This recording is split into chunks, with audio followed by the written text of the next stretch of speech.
Hello and welcome to the Bigger Picture podcast. Today I have with me Helen Joyce, a journalist and the author of Trans, When Ideology Meets Reality. Helen, welcome to the show. Thanks for having me on. It's a pleasure to have you here. This is a big topic and one that I've been thinking about quite a bit over the past years, so it's great to get a chance to finally talk about it on the show and with someone who has done such amazing work uncovering the reality behind the trans movement and its ideology.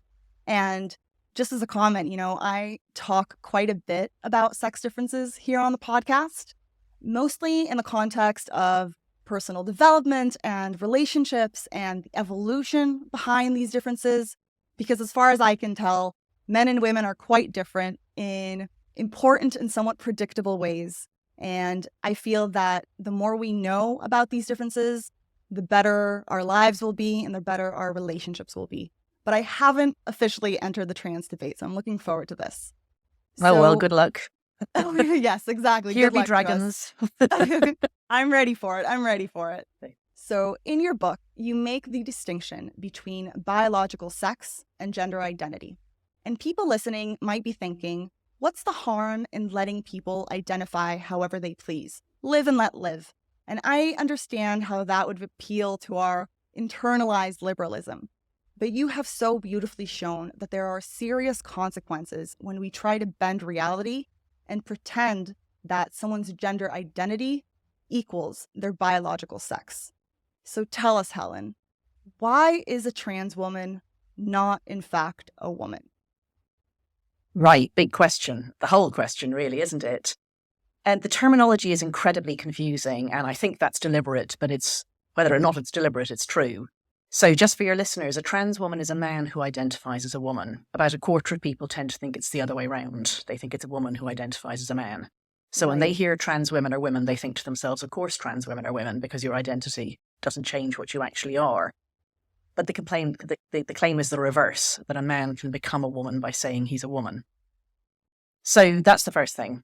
And the second thing is, it's right that we start from this liberal point of view. I mean, I think all well-meaning people do. We start with this position that, other people have the right to feel how they like, identify how they like, do what they like, as long as it doesn't hurt other people.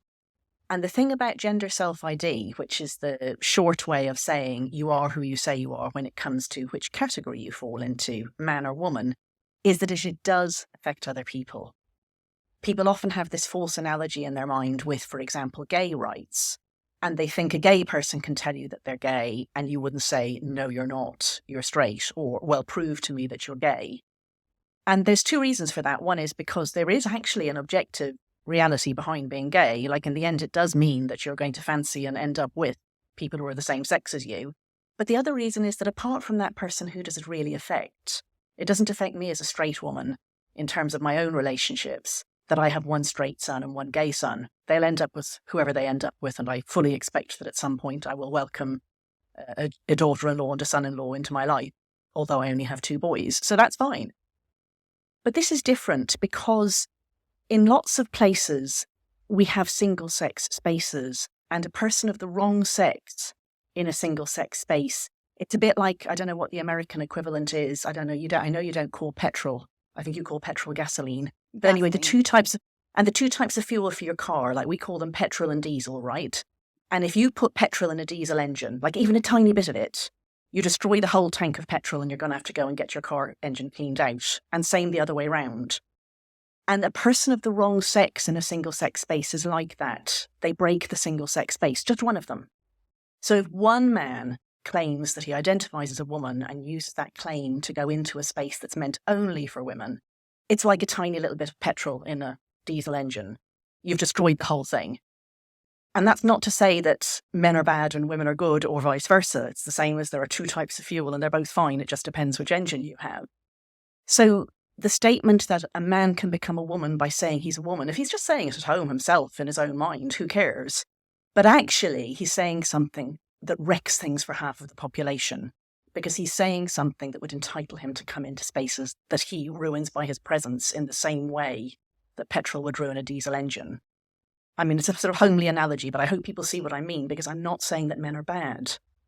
people think you're saying, oh, this person's bad, they're a rapist, they're perverted. I don't say any of those things. They're perfectly nice people. They're just not in the right place. So to sum all of that up, a person's identity claim can't override the physical reality when it comes to other people's needs and perceptions and so on. And I skimmed right past there, what's the difference between sex and gender? So sex is that there's two of them. We're mammals. We evolved. We're like every other mammal in that we only come in two types, male and female, and it's not possible to change which one you are. The question of which one you are is an absolutely solely physical one. It's to do which type of body you have. Again, not one better than the other. There just are two, and that's the way it is. Gender is this like kind of multi-meaning word that different people mean different things by. Like maybe it means your masculinity and femininity. Maybe it means something that you feel inside yourself, like religious people feel that they have a soul or a connection with God, or that they've had a revealed truth about something like being born again or living after death or something like that. You know, they're claims that matter a lot to people, but don't matter really to other people. So to the extent that gender is a word that's even worth using, I don't, because it's just got too many different meanings. It's very personal and not something that should be imposed on other people at all. It's our sex that matters when it comes to other people's perceptions and needs. I think this term gender, understanding the history of it, can help clear this issue up. Can you tell us a little bit about where did this term come from and what made it so popular? Yeah, I mean, lots of different bits to that story, really. It wasn't a word that was often used for people's sex until relatively recently, and I really think that the main reason it got picked up was that people didn't want to say the word sex. Americans more than Europeans, because Americans tend to be more prissy about your language than we are. But also it's actually an ambiguous word sometimes, sex, in that we also say sex for sexual intercourse. So, for example, in the context of a school, it would be a very bad idea to have a questionnaire that you handed out that said, what sex are you? Or just sex. And then the kids write in, yes, please, or lots of it, or something like that. Like you're just asking for trouble if you put sex in some questionnaires. So people tend to use the word gender when they mean sex. And that's still the most common use of the word gender. But the word gender is also used by feminists and has been for over half a century to describe the sort of impositions on the two sexes.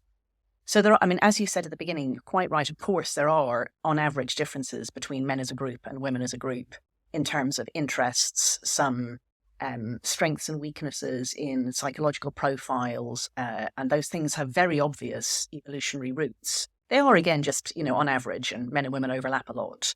You could call that gender if you wanted. Or you could say that gender is the thing that's imposed on us by things like, pink is a girl colour, blue is a boy colour, and men are leaders, women are handmaidens to those leaders, those sorts of things, like the prison actually, that the two sexes get put in. And that makes it so hard to be so-called gender non-conforming if you end up being a boy who cries easily and likes hugging and doesn't want to play rugby and would like to play the harp. Or you're a girl who absolutely hates wearing bows and frilly dresses and thinks rugby looks like a great sport for you, So that's another meaning of gender, like the sort of imposition on the two sexes.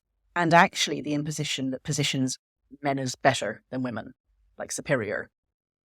And then one more meaning would be what you think you are yourself. And that's a meaning that was only really started in, I think, about the 1980s, 90s in fringe parts of academia. The idea that what made you, like that everybody had this inner sense of whether they were a man or a woman, which might or might not be the same as actually the fact of them being a man or a woman, and that you could think of that as an identity.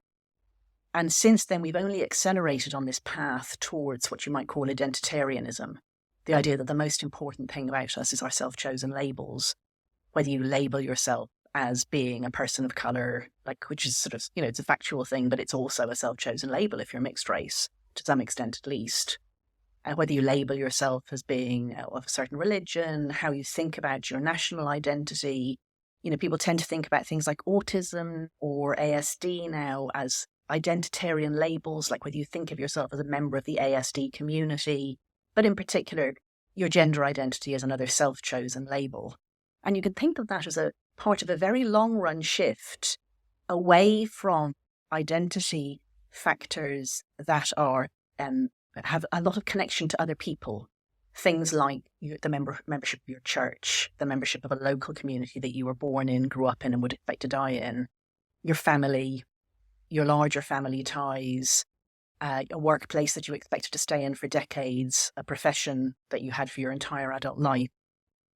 Those sorts of identities, as we become more fluid and mobile globally, are taking second or even third place behind very self-chosen labels, as I say, like things to do with mental illness or neurological differences, as well as sexuality, gender, maybe attachment to some slightly fringe ideas that you can find online about religion, like not just mainstream church that you actually go to every week and that you work in, but, slightly cultish on occasion ideas. Right. So there's a few problems here that I'm hearing. One of them is this very subjective sense of identity, the fact that we think that our identity has to do only with our internal subjective feeling. And in reality, we are very social animals. We cannot exist without others, and our identity needs to somewhat be negotiated with our tribe and with other people. So this shift into the entirely subjective, I find problematic. And the second thing that I'm hearing is there is this paradox with gender and what people call gender stereotypes and gender roles. On the one hand, we're hearing that gender is completely fluid, right? There are no two genders. We can identify however we want, on a whim, depending on the day. But trans people really try to emulate the gender stereotype of their choosing. They are trying to be and embody that gender stereotype. So there's this contradiction in the ideology itself. And I'll just mention, I love that you added in your book a Jungian friend that you have, a Jungian therapist, where she says that it is very problematic to turn the abstract into concrete. And yes, there are elements of our personalities that we might find masculine or we might find feminine. As you have mentioned in other interviews, you have a PhD in mathematics, which is something that might be considered typically masculine. I know that I am a pretty disagreeable person, which is also a masculine trait, but that doesn't affect my gender in the slightest. So tell us a little bit about this paradox around gender and stereotypes. Yeah, this whole topic is filled with contradictions. For example, you're told that gender is fluid and that there is no characteristic that you can point to that tells you what somebody's gender is, except that they just told it to you. And this is related, by the way, to a sort of post-truth ideology where everyone creates their own truth. Yes. And anything that is imposed on you is seen as an imposition, like a bad thing. But lots of things are just irreducibly true. I would love to be immortal, but the reality of, human life is that I am going to die. I think a lot of this is actually a sort of childish, almost toddlerish tantrum against the fact that there are many things that are givens and that we can't change. Well said. Yeah, so that's not good for any of us. Lisa Marciano is the name of the therapist you're thinking about. She's a Jungian psychotherapist who's extremely knowledgeable about gender and gender identity. And she said to me when I talked to her, she's a wonderful woman. And, I really highly recommend people looking into her work generally, but also specifically on gender. She said to me that when she found out about this first, like a lot of people, it was around 2015, and she noticed it with friends saying, such and such is coming out as trans. And like a lot of us, she thought, oh, this is lovely. This is wonderful. These kids are playing with something. And she also, if I remember correctly, she has studied history and trained as a social worker in her past. So she has 3 really relevant bits of information here. So one is she knows something about psychic contagions, because that's a Jungian concept, but also it's something that's happened through the history of medicine. 2, she's quite alert to the fact that children are very suggestible and need grown-ups to set boundaries to help them to be safe and to understand the world and to navigate the path to adulthood. And 3, she's a Jungian, So she thinks a lot about the power of the symbolic and how important symbols can be as as part of the furniture of our mind. So she thought that when, and in particular, Jung also talked about the animus and the anima, which are like the male and the female animating soul type concepts. It's not something I've thought about much in my own life or that I would regard as particularly helpful, but for her, it's a way of thinking about dark and light, masculine and feminine, as constant balancing things that play and shift. And in any one person, you're going to have bits of both and maybe more of one than the other. But you could also, in therapy, think in a very playful way about how you as a woman might think about your masculine side, or, vice versa, and that might change over time. And so she thought that's what these kids were doing. She thought, oh, how lovely, they're playing. And then she found out they were getting mastectomies.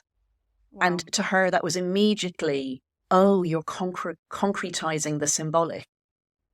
And Jung understood that in a very profound way to be extremely dangerous, that somebody would take these playful symbolic concepts that, are so useful when you're thinking about growing as a human being, and then draw them on your body in the same way that, an anorexic turns self-hatred or fear of adulthood or a desire to take up less space in the world or something on their bodies and act it out there. That's what these kids are doing. They're acting something out on their bodies. And so she flipped in a second when she said that, when she heard that.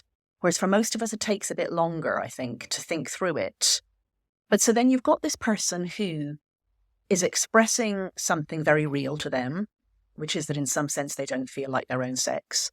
Talk about what those feelings might be, where their origin is, how they would differ between men and women, girls and boys. But anyway, you've got a person who is saying to you, I'm not really a girl, or I'm not really a boy, I'm the opposite sex, or I don't have a sex. This is a very meaningful statement. It's not a true statement in the concrete world where our mammalian bodies live, but it may be a true psychological statement that you then need to unpack. And that distinction between the two is the problem. But you've also got a person who is trying to express that to everybody else. And this comes to your stereotypes question. Like, first of all, the stereotype may be the reason why they've got this idea in their heads. If they feel they aren't living up to a stereotype that they think is very important, like if a boy thinks he's not going to be manly enough, or a girl thinks that, girls are giggling creatures, like wearing push-up bras and having nail extensions and ironing their waist-length hair every morning. And, actually is the sort of person that you see in the really grotesque porn that's very common in schools now, like boys show girls porn, as a way of bullying them, for example. Oh, God. So if you're a girl who thinks that you can't live up to the feminine stereotype, which is an impossible stereotype, incredibly thin with big tits, very virginal, but at the same time puts out all of those things that we've always known about femininity, how impossible it is, then you think you must be masculine. But now you're going to have to try and show that to other people. Now, an actual boy doesn't have to act very masculine to show people that he's a boy, because everyone can see he's a boy. But a girl who wants other people to think that she's a boy is going to have to act in stereotypically masculine ways, otherwise they just won't know what she's going on about, and vice versa. So, I'm a middle-aged woman and, feminine, am I masculine? At this point, I don't care. As long as I get my HRT, I'm happy, But I do some feminine things, like I don't bother cutting my hair, I grow it long. I'm wearing a floral top. I'm a mother. That's a pretty feminine thing to be, I suppose. As you say, I have a PhD in mathematics. But anyway, I don't have to do anything, because the fact that my face was shaped by estrogen and my body was shaped by estrogen do it all for me. I could go out in a paper bag and people would know that I'm a woman. But if I had been along the male developmental pathway, nobody would know that I thought I was a woman. So you're going to have to wear the signs, outward signs of being a woman, to try to override the fact that you're just not, and that people can see that. And this leads people to very stereotyped self-presentation and performance. And then the final thing, which I hope we do get to talk on in more detail, is that sometimes the stereotype is the appeal. Like a lot of the middle-aged men who identify as women, it's because they get turned on by acting feminine stereotypes. Yes. So, we will get into that. That is an interesting one. Absolutely. So this I think does help clarify why they are so married to the stereotype. And just as an aside, I do very much like Carl Jung and his thinking. And I don't buy the fact that gender stereotypes are stereotypes. I think they're archetypes. I think they're evolved just like estrogen evolved females and testosterone evolved males. And the fact that certain things we perceive automatically, it's almost like a heuristic as masculine or feminine, I think that's also evolved. And obviously there are cultural flavors and one culture might consider dancing as very feminine and another culture only men do that. But still there are certain things that, for instance, thinking that nurturing is something feminine, that is not made up and that is not a patriarchal lie. That is because women bear children and they breastfeed and they have this built-in maternal instinct. So also changing some of the language around stereotypes. We do have a lot of freedom in how we express our roles today, which I think is amazing. But understanding what femininity and masculinity is in our psyches, these built-in features, I think is also important, because pretending like nothing is feminine, nothing is masculine, we can be whatever we want, and then playing out the stereotypes, I think gets us into such confusion, and it's just not helpful. So that's just if I could come Yes, back on that a bit. I agree with everything you said, and that is why I don't count myself as what some in particular some radical feminists. So for listeners, radical feminist does not mean extreme. It means going back to the root. Radical is a word that comes from root. So it's a specific school of feminism, and I don't count myself as a member of that, because radical feminists are also gender abolitionists. They believe that in a world where women weren't oppressed, there would be no gender stereotypes of any sort. I completely agree with you that many things that we call stereotypes are archetypes, and that these are things that clearly evolved. I mean, obviously, women are going to be more interested in babies than men. This just, like, how could that not be? Evolution does not leave. There's a famous joke about an economist to somebody who would walk past a dollar bill left on the sidewalk and not pick it up. And if you asked him why, he'd say, no dollar bills get left on sidewalks. Someone must already have picked it up. So evolution is like that. Evolution doesn't leave dollar bills on sidewalks. Anyway, what I would say, though, is that what is harmful and very destructive about gender, and not a given, is hierarchy in it. And this is a point that was made to me beautifully some years ago by Jane Clare Jones, who's a philosopher here in the UK. And she was the person who showed me that in a lot of these things, the bad isn't in difference. The bad is in turning that difference first into a binary. So it's very extreme, rather than thinking that people are mixtures and they vary and it's overlapping, and then saying that one is better than the other. So if you think of masculine and feminine, and you think of words that pair with that, you will hear that masculine is light and feminine is dark. Masculine is the sun, feminine is the moon. Masculine is yin, feminine is yang. And in every case, the masculine is the animating force, the active force, and the feminine is the passive force. And those linked binaries need to be unpicked if women are to be full human beings. It doesn't mean that we can't be feminine, but to the extent that feminine means being object rather than subject, being passive rather than active, being the servant rather than the master, and being the follower rather than the leader. Women want to do all of those things too. We want to live full and actualized lives too, while we're more interested in babies, while we speak more, maybe, while we're better communicators, maybe while we don't have such good 3D vision, why we probably don't make good firefighters in the main, but are better nurses in the main than men, So because we've done this stupid thing of over-exaggerating what masculine and feminine are, lying to ourselves about the fact that we have put a value judgment on how the two of them relate to each other, and then pretended that it's all stereotype and none of it is real, we haven't even started the work of unpicking any of this that we could have done.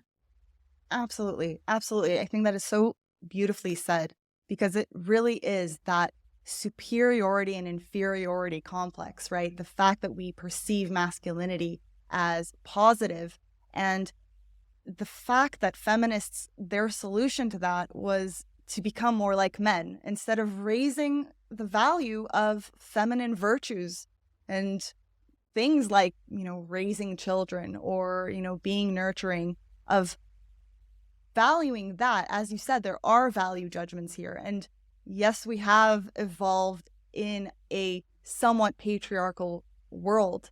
But unpicking these gender archetypes doesn't mean that we need to abolish gender. So I really, really Yes. loved how you put that. So let's talk a little bit about gender dysphoria. What has the research shown about kids who have gender dysphoria and were left alone? So gender dysphoria, the word dysphoria just means discomfort or misery. So it's a discomfort or misery with either the fact of which sex you are or the facts of the sexed body that you have.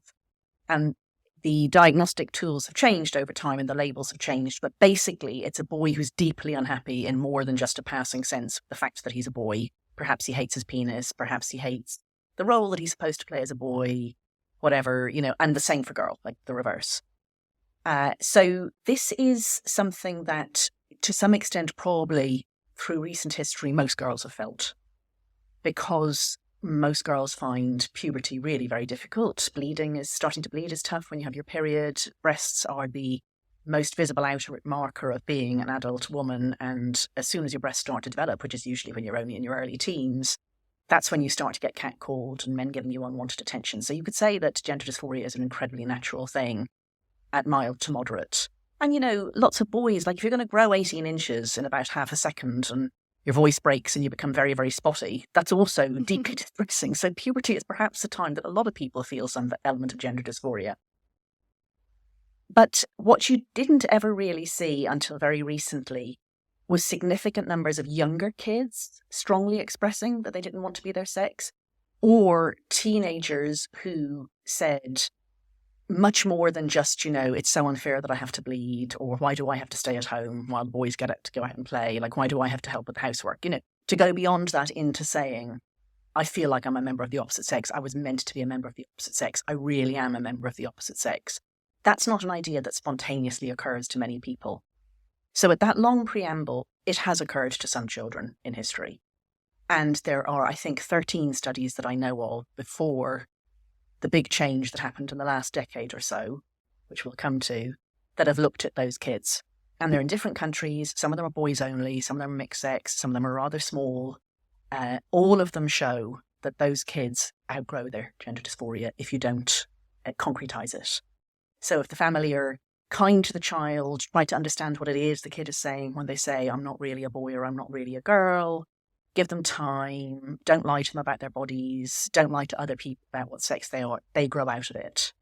And, interestingly, a very large share of them turn out to be gay.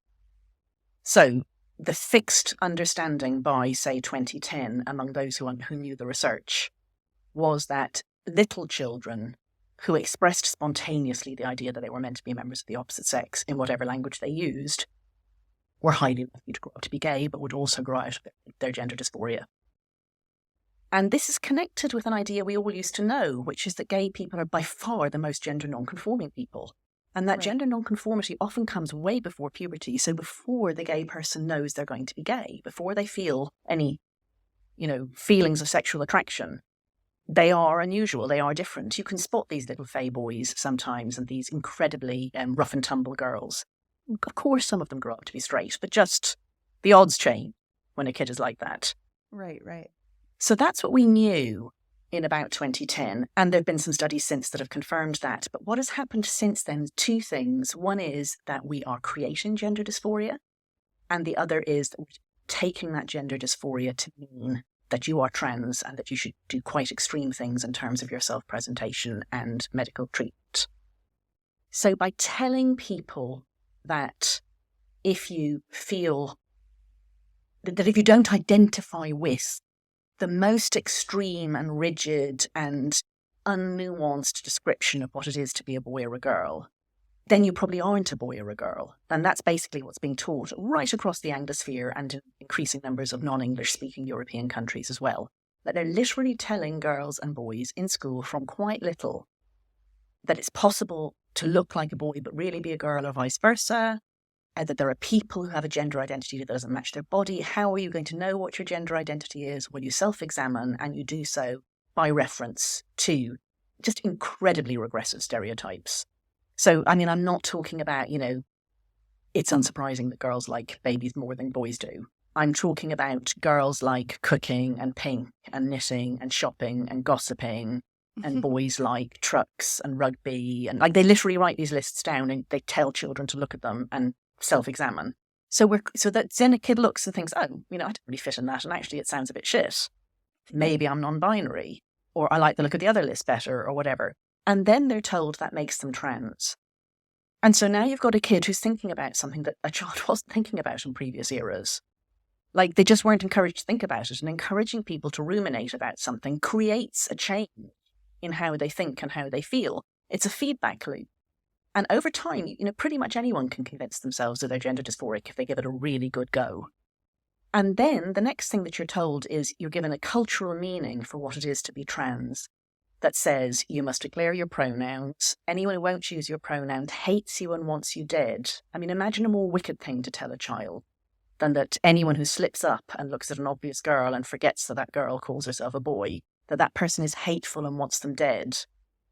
And then that child gets paranoid about it, they ruminate, they feel afraid, they close in, they go into their bubble of people who agree with this incredibly extreme ideology. And then they may self-medicate, or they may seek medication, or they go and see a gender affirmative therapist who tells them this is the right interpretation. And if they're very unlucky, they end up on drugs and that can't be undone. What you take changes your body permanently, and maybe even on the way to surgery. Whereas in a culture that understood gender nonconformity, yes, I mean, we're all a bit gender nonconforming. Some people are a lot gender nonconforming. That's fine. We can accommodate all sorts here. What do you mean when you say you're really a girl? Jimmy, do you mean you want to go to ballet because you can go to ballet? That sort of approach. Yeah. In that culture, Jimmy would just have gone to ballet. It would have been fine, and he might have grown up gay. Or he might have given up ballet, who knows? In our culture, Jimmy is unfortunately being pushed down a much more dangerous and harmful path. And so it's hard to say what the research shows as something that it would show now, because the research dates from a time that we weren't creating gender dysphoria and we weren't putting children on this pathway. Now that we are creating gender dysphoria and we are putting children on this pathway, we're probably creating a lot of children who will grow up to be adults who continue to identify as trans, and we don't know what happens next. Will they be happy for the rest of their lives with these changes? Will they live a happier life for spending their whole lives trying to tell everybody else they're not really the sex they clearly are? How will they feel about the fact that if they've undergone these hormonal and surgical changes, they'll be sterile and probably anorgasmic as well? It's a huge, uncontrolled, not even experiment, because we're not tracking the outcomes. Right. I want to zoom in here because I think it's so important for people to understand what actually goes on in these gender clinics. When we talk about gender affirmation, I just want people to understand that that is the accepted policy today. If you're in a progressive state in America, I know in the UK and in Ireland, this is very much the case in many places. Gender affirmation is the way to go. And I've heard this very cruel phrase that is being thrown at parents. Would you rather have a trans child or a dead child? And I cannot think of anything more cruel to say to a parent who is confused, wants their child to be happy, sees that their child is suffering, and is seeking the advice of a clinician, of someone who is certified and has worked and researched this field. And what they are being fed is a very, very dangerous ideology that distorts reality. It's a collective social delusion.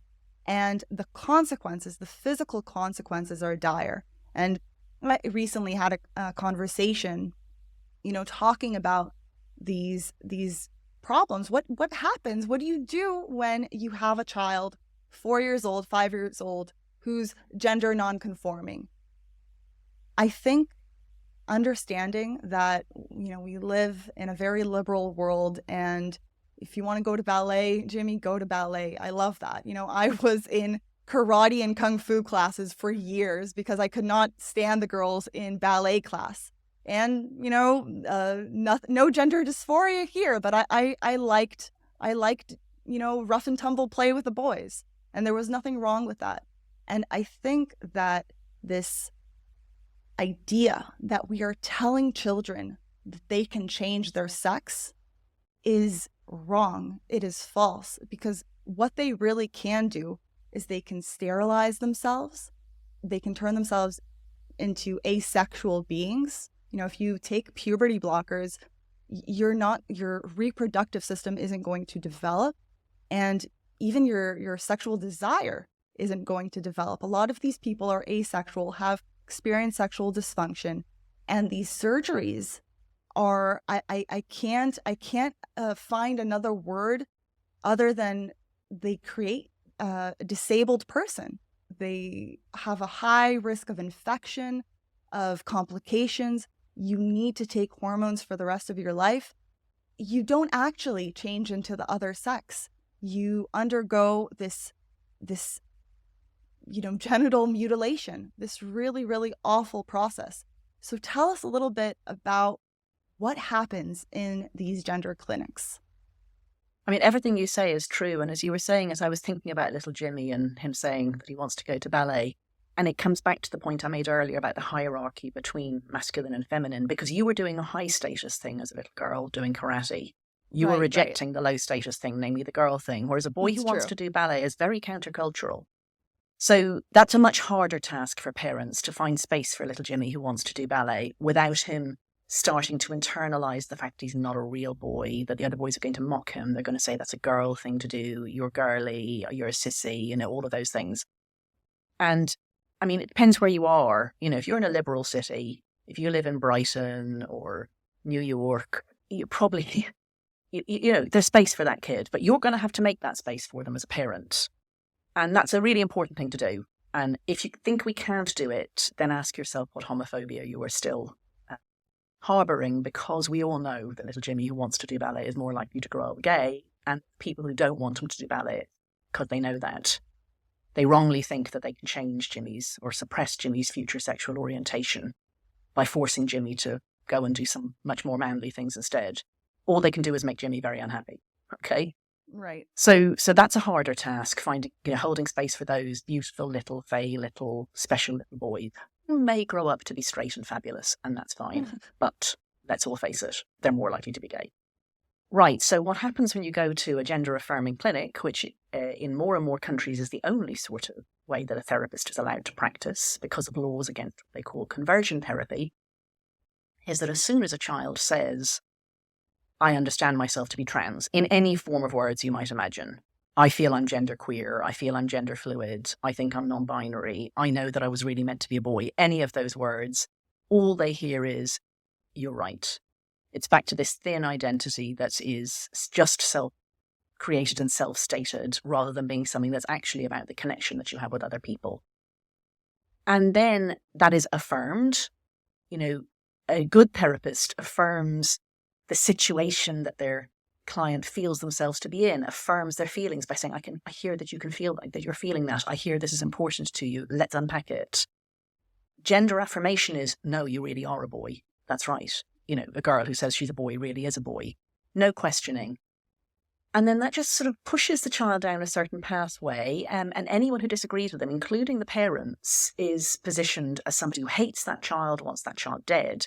Now, I've heard too many stories to repeat now about therapists meeting a child for the first time and saying to that child in front of the parents, yes, you are what you say you are, and anyone who disagrees with you, and you need puberty blockers or else you'll kill yourself. Like telling the children, coaching them in suicide, this really is happening. And so instead of helping, they're harming. I mean, I would not under any circumstances bring a child, if I had anything to do with it, anywhere near any of these people, because they will only make it worse, which of course leaves you on your own. And on your own against a culture that is telling your child lies in school curricula, in reading materials, online, in government edicts. So you're really on your own, I think, more than parents have ever been before about trying to deal with a societally created problem. It's worth talking a little bit about the way that this gender affirmation has become standard. I mean, really until 10 years ago, any reputable therapist knew very well that, you don't just affirm, as in blindly say it's true to things that your clients say. You don't tell them it's false necessarily either. It's generally what does this mean to you? Let's talk about it. Let's get to the root of this. And it's been by a false analogy with conversion therapy practiced on gay people a half a century ago. So the theory used to be that being gay was something that had gone wrong in your development, or was always blamed on the mother. I mean, mothers are the universal punching bag for everything that goes wrong with children. Since And Freud, the idea right? was, yeah. So the idea was that the mother had been too clingy, or the father had been too absent, and therefore the mother had been too present, and that she had imposed femininity on her son.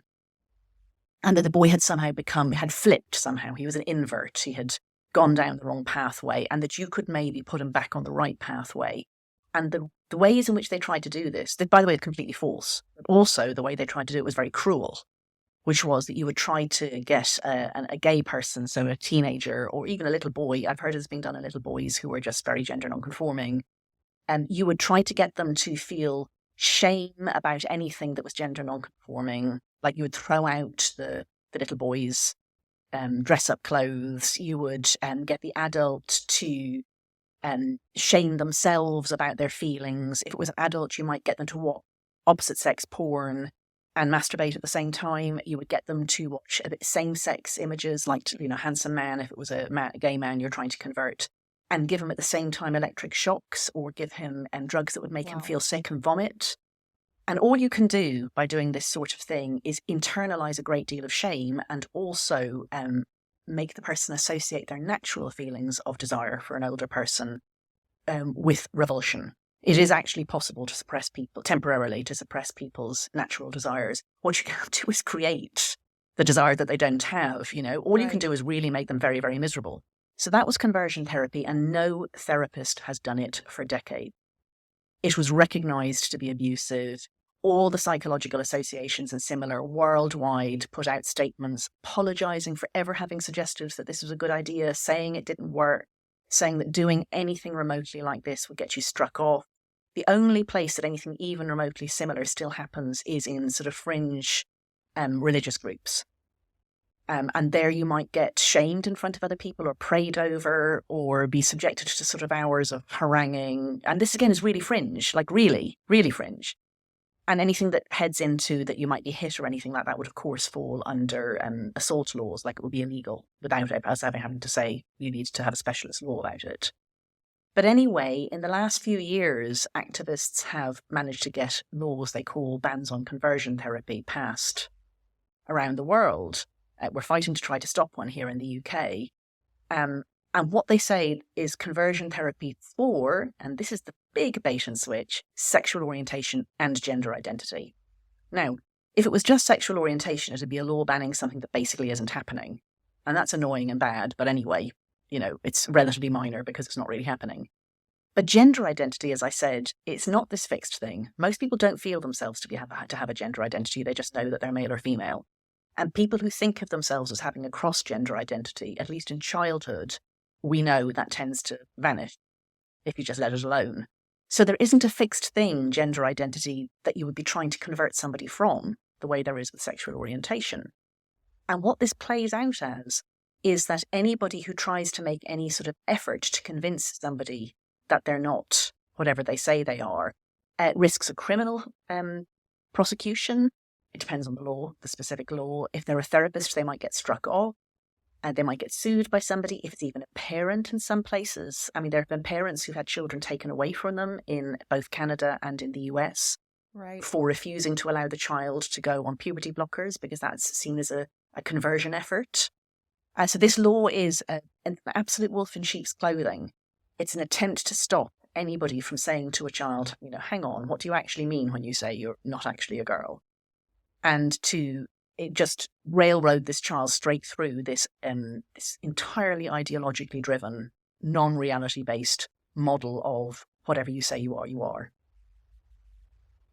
This is so sinister, putting this into a law and taking a parent's right away from them to be a parent, to deal with their children however they see fit, and to protect them from these ideologies. It's absolutely absurd. And I think the problem is that most people just don't have the time to follow, these policies, these laws. And it's really important to know the facts behind this. It sounds so nice as well. It sounds so great. Ban conversion therapy. Yeah, I know. And then you look at it and it's not what it says it is. Exactly, exactly. Wolf in sheep's clothing, as you said. It's really well put.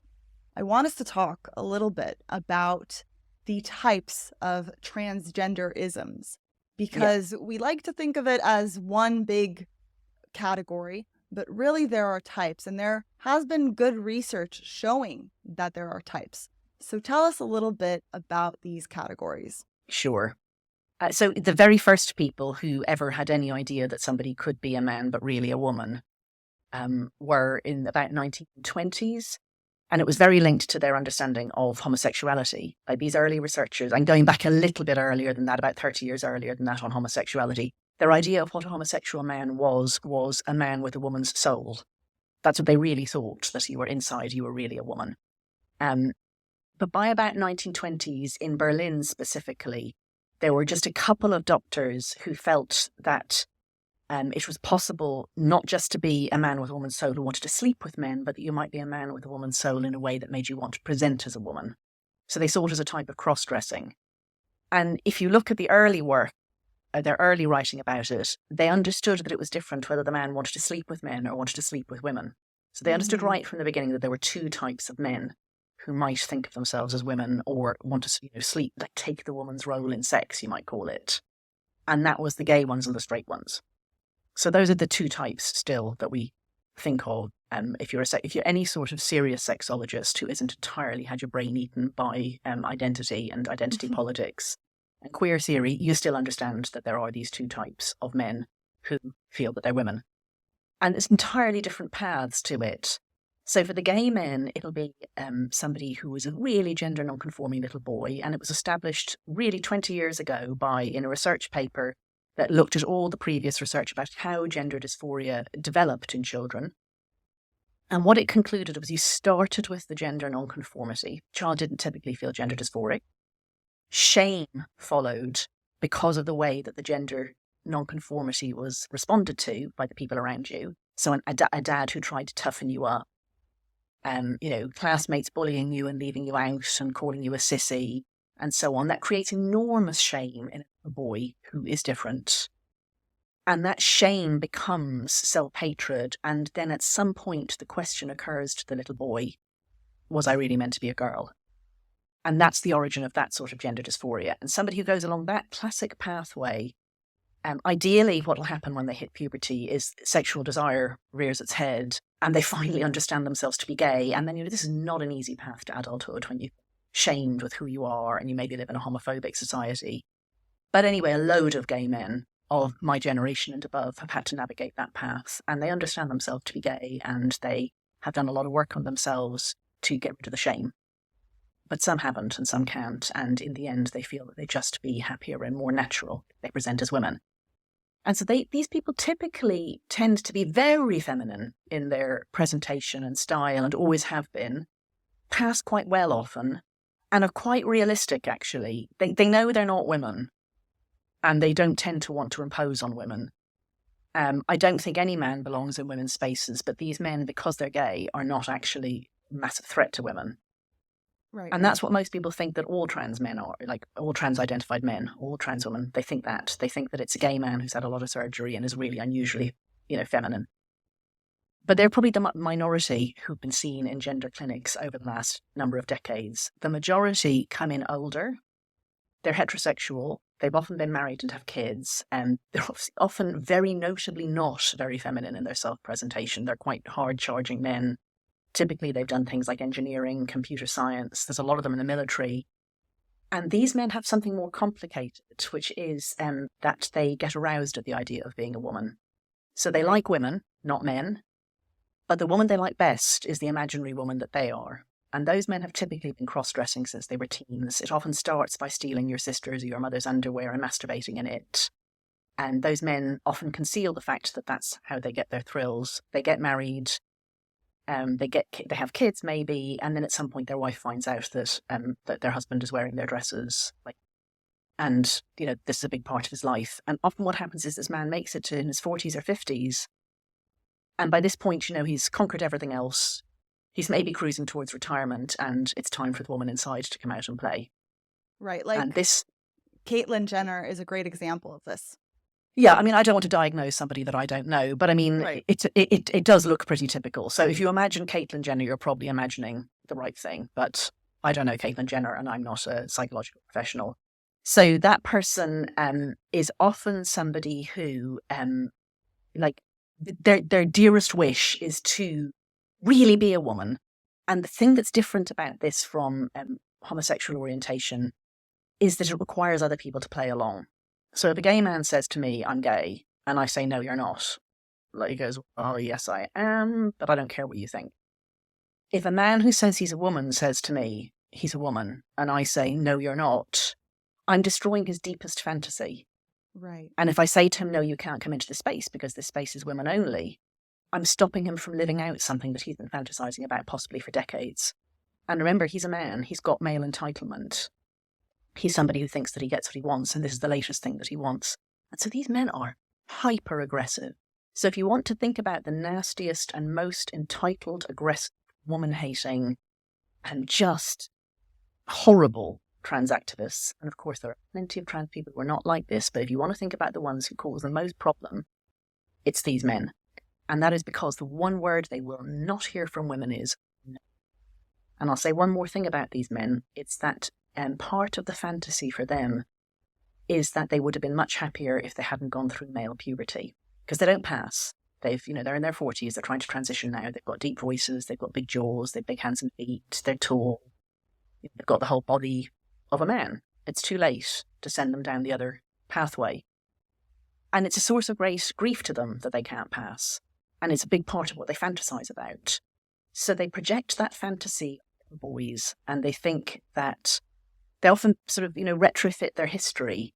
They'll say things to you like, I knew I was a girl right from when I was little. And you're like, well, I mean, there wasn't any evidence of it at the time. You didn't act very feminine, and you did grow up and get married and have 2 kids or whatever.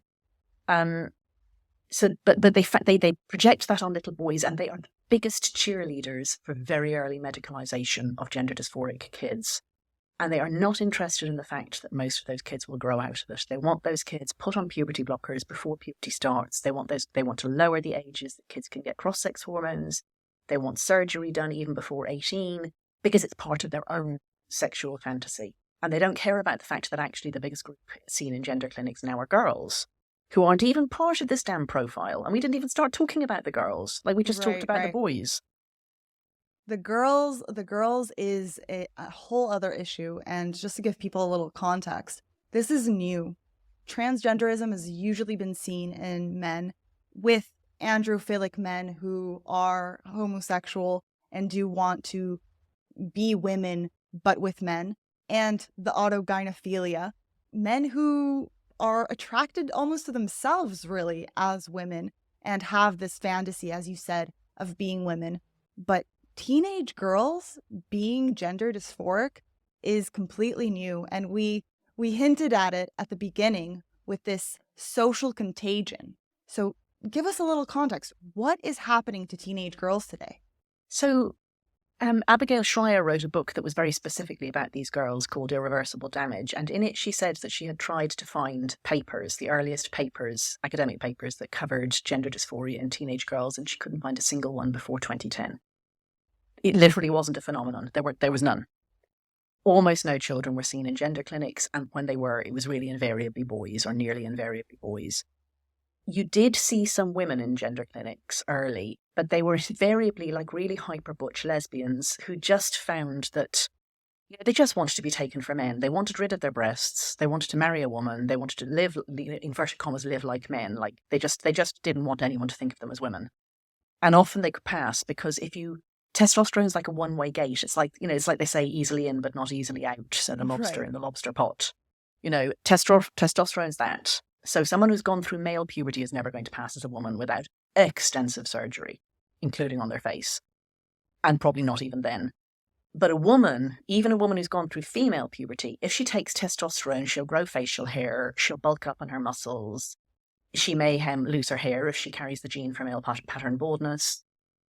She's got a much better chance of passing as a man. So that was what they used to see in gender clinics, the occasional lesbian woman who came in and wanted testosterone and to have her breasts removed. Never saw teenage girls, and never saw gender conforming women either. So what happened? I mean, you could say the internet happened, Tumblr happened. Teenage girls had always been the group most susceptible to social contagion. Right. I mean, I generally am on the fence about to what extent that's something real about teenage girls' psychology, or to what extent it is the fact that female puberty is really hard to navigate when our ideas of what a girl is are so unattainable. But it's girls who got anorexia much more than boys. It's girls who self-harm, who cut, who do bulimia, like vomit. It's girls now who are on TikTok identifying as having multiple personalities. These things just really spread through groups of girls in a way that they don't groups of boys or mixed sex groups. And the sad fact is that since 2010, the cultural contagion among girls has been trans identification. And what really facilitated this and made it the cultural contagion of time is the internet, and specifically internet sites where children congregate without adults. So this is unprecedented in human history, that there has been a very serious and large social space where only children are and where there are no adults. We have let our children raise themselves and each other in places like Tumblr and now TikTok. And children are more volatile, less experienced, worse at weighing risk, obviously much more naive because they have much less life experience. And if you leave them in places where there's nobody older and more experienced and willing to say no, they really spiral off into oddities. And so you started to see around by 2013 to 2015 on Tumblr these questionnaires about, identify your gender, and it was like bloody Tamagotchi or Pokemon, like gotta catch them all. Lists, random, unicorn gender, and very febrile. And there were no adults. So I think it was Lisa Littman, who is the woman who coined the phrase rapid onset gender dysphoria for these girls. Right. She found out about it the way that many people did, by friends telling her about trans issues or seeing things on Facebook. And at first she thought, like everybody else, oh, how lovely, they must be being accepted. And then she had a background in epidemiology. So she was used to thinking about rates of things. And after she saw like the third or fourth child, all teenage girls, come out in her relatively small community, she thought, this is not realistic. Like, I'm told that the rate of trans identification in girls is 1 in 120,000. So I'm not going to see 4 of them in rapid succession in one community. So she started to look into it, and she went and she looked on Tumblr, and she said what she saw horrified her. It was children giving the worst possible advice to each other, girls, saying things like, if you think you might be trans, you really are. If you tell your parents and they say anything that's non-affirmative, they hate you, they want you dead, you should cut yourself off immediately. You'll find better advice here than you find if you go to the doctor. Doctors are ignorant. Really awfully damaging things. And we've never, ever created a space like that before. It's as if we've got the worst possible thing that these teenage girls could do and tell each other, and we put them in a gated community where no adults come in, and we've let them go for many years on this sort of thing. Tumblr cracked down on sites glorifying and posts glorifying anorexia and self-harming. They were really bad, and suicide as well. But it never cracked down on the gender stuff. And it spawned an entire generation's contagion. And now it's all moved to TikTok, where honestly, the amount of gender-related bullshit, and if you try to say anything sensible, you lose your account. Wow. No, that is incredible. I want to give people a little glimpse into the psychology here of the teenage girl, because I find it really fascinating.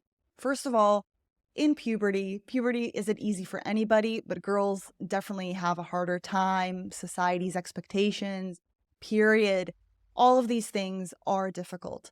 But women also have a rise in eroticism during those years. So that heightened negative emotion also sets the stage. And I heard an interview with a girl who transitioned and then detransitioned. I forget her name. I think it's something Cole. She was on Chloe Cole. That'd be Chloe yes. Cole. Yes. Wonderful interview with Jordan Peterson. I really recommend it. And what you find out there is that she had fantasies of becoming a woman, a vivacious, voluptuous Kim Kardashian type woman. And she found later on that she's a bit autistic. She's on the spectrum. So that also clues us into the fact that she wasn't good at reading social cues, and she didn't get along with girls because of that. She had a harder time with girls and feminine typical things. And people who are autistic do tend to like things more than people. So you have this gender non-conforming kind of tilt, and you have these fantasies of becoming a woman, and you have this awkward stage of puberty. And God, I remember it. Everything grows at the wrong pace and the wrong rate, and you see all of these Victoria's Secret models, and I'm never going to be like that. And her solution then, reading Tumblr, was maybe I need to be a boy. And I won't go into too much detail about the horrific things she underwent and the consequences and the symptoms, but it really is devastating. And when you realize that at the heart of it was truly a fantasy of being a woman, and her only solution was this trans ideology that she was fed. So definitely needs more thought and more care, and get your teenage girls away from social media. And something that I should say, and I haven't heard other people say this, so maybe it's a good time to discuss it. I think anyone who is immersed in this topic knows how dangerous Tumblr was, and that TikTok is an absolute cesspit at the moment. What you may not know is that fanfiction websites are a big inculcator of this stuff. Interesting. So there's two big fanfic websites that I know about, and I'm just really interested in them as they're a window into the mind of teenage girls and young women of a sort we don't have anywhere else, because the way they work is they're unmediated. As long as you don't make copyright claims, pretty much anything goes. And there's literally millions of stories on the two big ones, Archive of Our Own and fanfiction.net. There are other ones as well, but literally millions. I think there's more than 10 million on Archive of Our Own. And they tend to start from a story that pre-exists, although there are some that are original. Harry Potter is very, very popular because Harry Potter was started at the right stage. The kids who grew up with Harry Potter arrived at the right age to want to write fanfic. And you start by saying to yourself, like, what happened next? What happened after Voldemort was defeated? And there's, I think, more than 1 million stories that follow on from Harry Potter just alone, but there's thousands of fandoms. Anyway, so these are not edited, and they are not gatekept in the way that, say, erotic fiction or romance fiction or adventure fiction or anything young adult is. Like, somebody has to publish that stuff. This stuff is just by girls for girls or young women. And some of it's extremely good, but you can study it because you can sort things and you can search by tags. And I've done a fair bit of that. And I wrote an article about it more than 5 years ago, and then I went back to it to see what had changed. Very much more porny was one of the big ones. Porn-related tags like slapping, choking, spitting, anal, gangbang, those things had really become much more common. So there's a horrible feedback loop between the porn that boys watch and the erotic stuff that girls write. But there's a lot of what's called slash fiction there. So the slash is the punctuation sign, and it goes back decades to the fan fiction that was written before the internet and published in fanzines about Star Trek. And it started with being women writing about Captain Kirk and Spock getting together. And so it was Kirk / Spock, K/S, just slash. So slash fiction is any fan fiction that is written about two characters who in the original are heterosexual men getting it together. And this, I think, is the female equivalent of men watching so-called lesbian porn. Right. And so lesbian porn isn't about lesbians. It's about the sort of woman who appeals to men, but there's two of them. And men will commonly say, well, you get rid of the bit I don't like watching, which is the men. I don't like seeing men. They're getting in the way. They're ruining my view. Two women are better than one, those sorts of things. So why do women like slash? I don't, by the way, myself. I find it incredibly irritating, but lots and lots of women do. And they write stories. So when I was writing about this, I think in 2017 or 18, the most popular pairing in the Harry Potter category on Archive of Our Own was Draco and Harry getting together. Wow. It's now, I know, it's now, I think that's second now, and the most common is Hermione and Harry, so that's overtaken it. But anyway, so girls write a lot of fiction that gets two boys together. But then you look at what they write, and yes, they are using porn tropes, and, they learn from each other. And so, things that are seen in gay porn do creep in. But as you read it, if you do look at it, they don't read like men. These men don't read like men, and they don't read like gay men either. And if you ask a gay man to read it, he thinks it's hysterical. These men are kind of womany. And the best way I can describe them is that they're like a Korean boy band. So they're kind of cute and fey, and they hold hands and they talk about their feelings, and they may have sex that's written in a lot of detail, but they're kind of girls. And I genuinely think that these bloody sites are selling girls an idea of what it is to be a gay boy that they really like the look of. Yes. Because it used to be that it was only the very gender non-conforming girls who were going to grow up lesbian. They were the ones who transitioned. And I mean, that's bad enough, but you kind of see where they're coming from. Like, it's the wrong solution, but you see what they're saying. Yeah. But now it's these very feminine girls. And like, what does a feminine girl think she's like? How? And so she wants to be a gay boy. And I mean, I said I have a gay son. Like, this is a non-starter. Gay men aren't interested in women. They really aren't, even in women who have taken testosterone. But they're imagining themselves to be this sort of Korean boy band aesthetic. And so I don't know, it's very strange. It's like a self-coaching into a weird cultish belief. And lots of girls are doing this.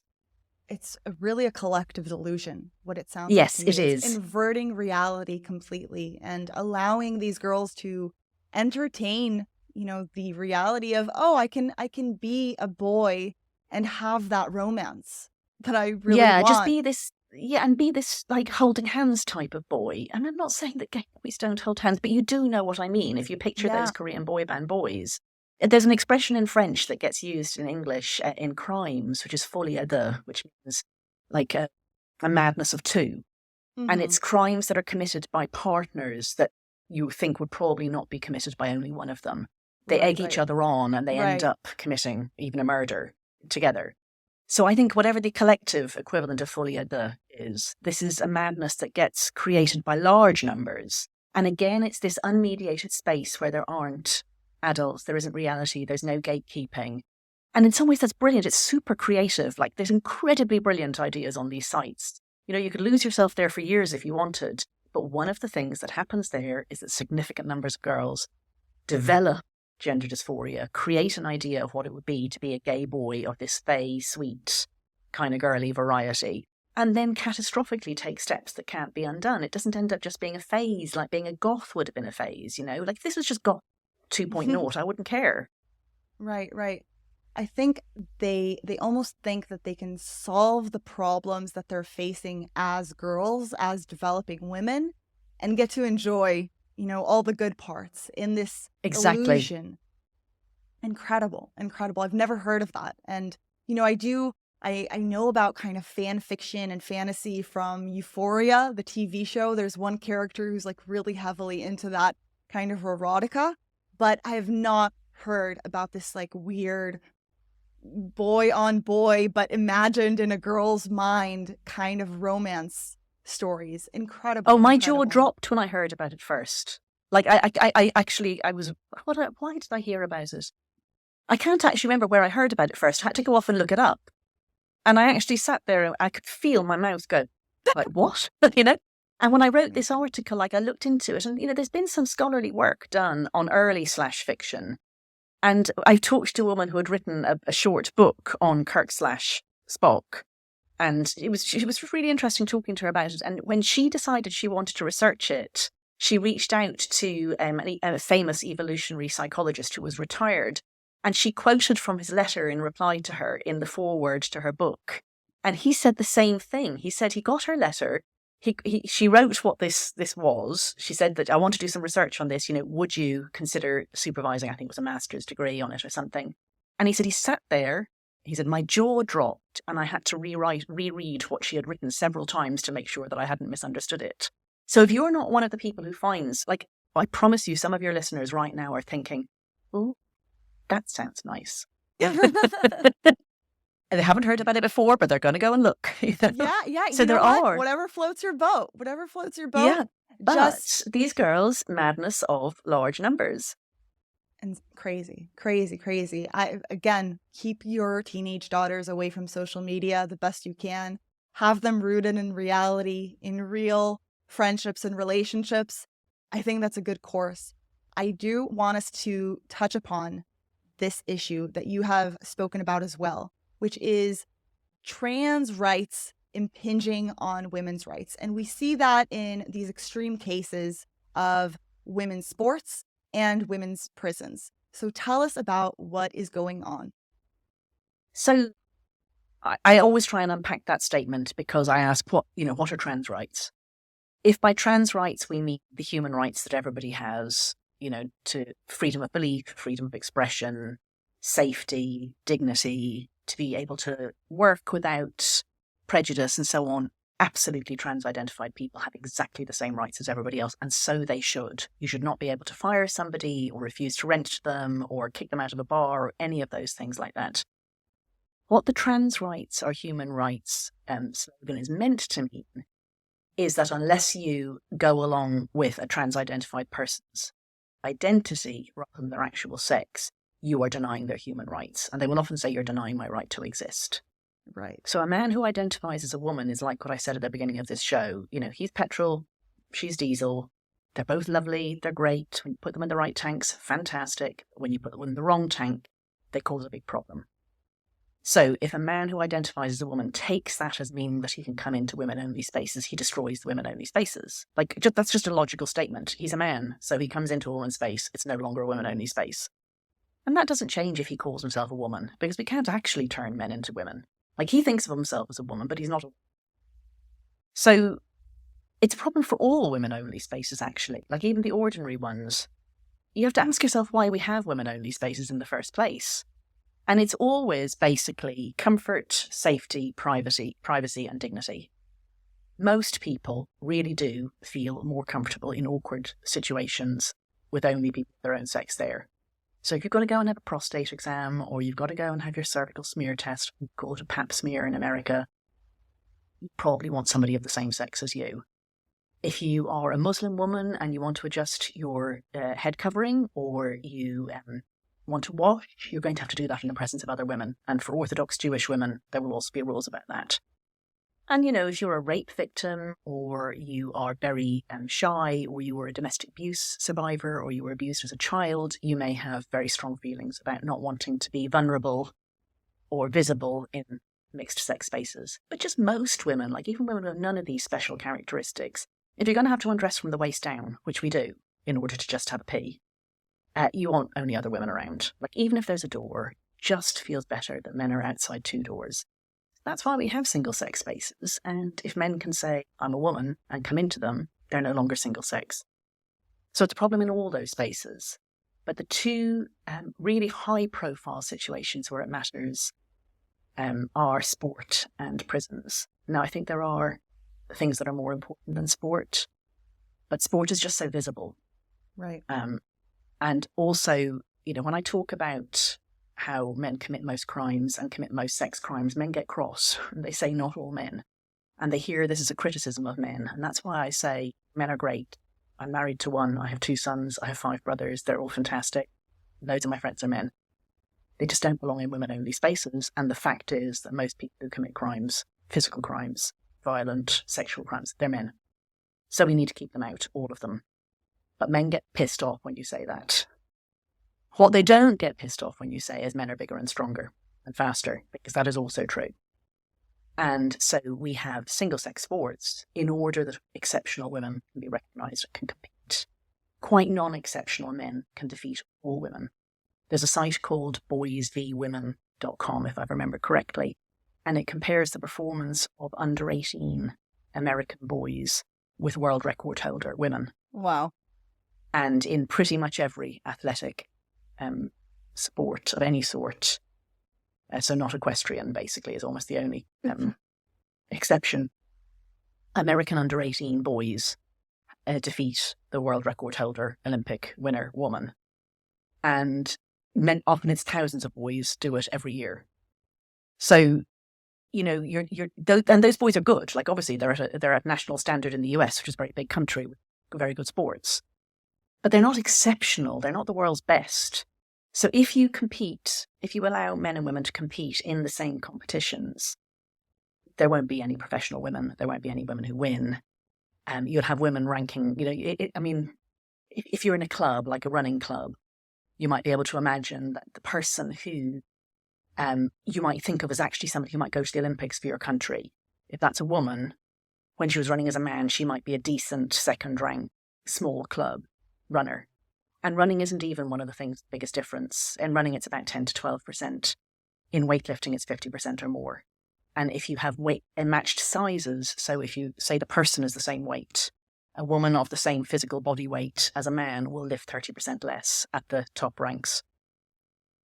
So that's why we have different sports. And if you allow men to identify as women, you get just immediate absurdities. So Laurel Hubbard, who is a New Zealander, a man who had been a relatively decent weightlifter in his youth, injured his shoulder incredibly badly some years ago, really his shoulder, his elbow nearly off, He went to the Olympics in Tokyo for New Zealand, which has a joint team with the Pacific Islands.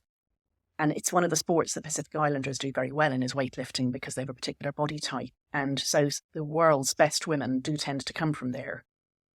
So he displaced a woman from the Pacific Islands, an 18-year-old girl, to go on to be on the team. And the other two were, the other two were from the same area.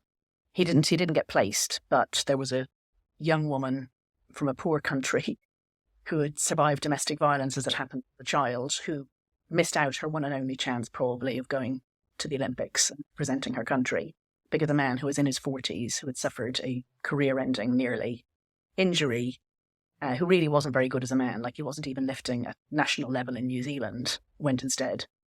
So that just shows you the incredible difference that there is between men and women. And the thing is, it's very visible. Like, Laurel Hubbard doesn't look like a woman. Of course he doesn't look like a woman. He's not a woman.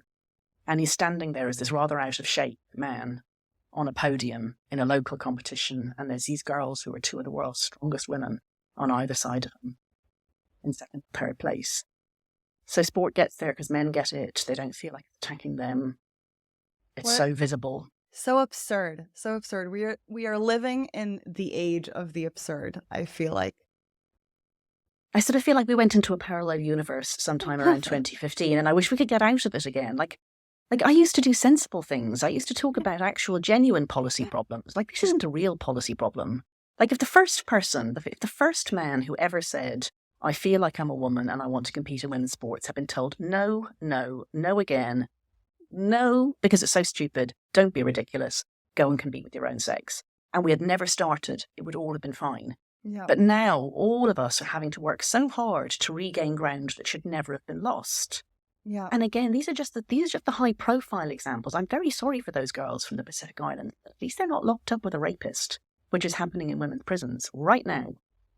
That is horrific. The fact that a man who has a criminal record can just say, I feel like a woman, and, heaven is moved just so he can be transferred into a woman's prison to be put with women who he then rapes. And I understand that there is a man who identifies as a woman. He was transferred into a women's prison and he got 2 women pregnant by raping them.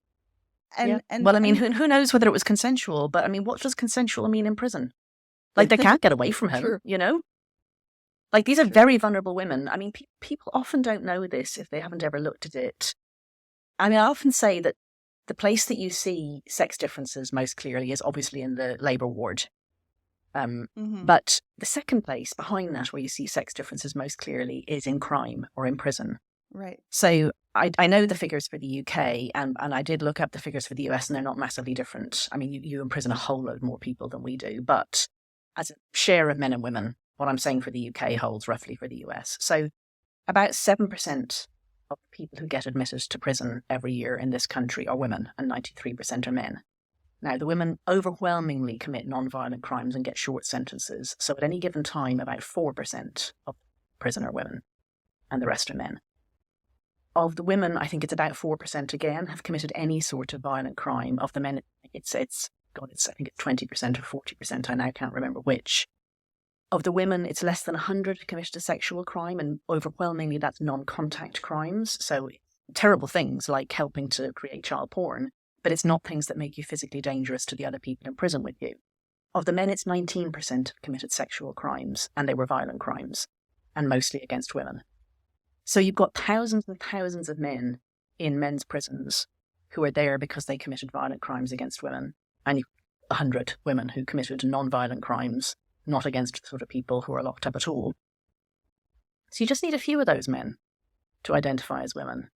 And I mean, the incentive is high, like if you're going to get transferred and you're a rapist. And then on top of that, you remember that almost no rapes are even reported to the police. Right. Like plausibly, at most one rape in 100 even gets as far as a trial, let alone a conviction. So if you look at the men who were in prison, who have proven that, they are willing to do antisocial and illegal things, a lot of them are going to be rapists, but not actually in there for rape. Like they raped somebody and nobody knows. So even if you say, I'll keep the rapists out, if you transfer any men, there's a good chance you're transferring a rapist. Or you're going to transfer somebody who hasn't raped yet, but given the opportunity, he will.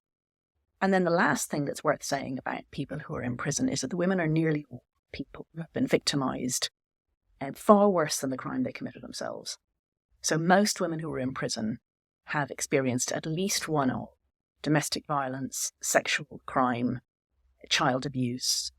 They've been in coercive relationships with men, like often all of those things. And they are deeply vulnerable people. They're often, obviously they're also criminals, so they can be nightmares as well as very vulnerable people. But they're very, very, very vulnerable people. They find the presence of men often very triggering.